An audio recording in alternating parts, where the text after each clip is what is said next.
Bir donishmand aytadi, dushman kerak bo'lsa, yaqin do'stlarni ko'paytir. Yaxshi dushman chiqmas begonalardan. Bugun kimdan pand yeyapmiz? Yaqinlarimizdan pand yeyapmiz. Chunki ularning oldi berdisida, muhabbatida, ular bilan har narsada haddan oshganligimiz uchun.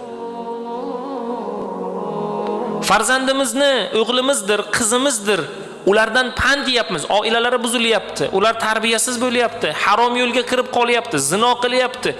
Aytganimizga quloq solmayapti, kelajakda kerakli odam bo'lmayapti. Nega?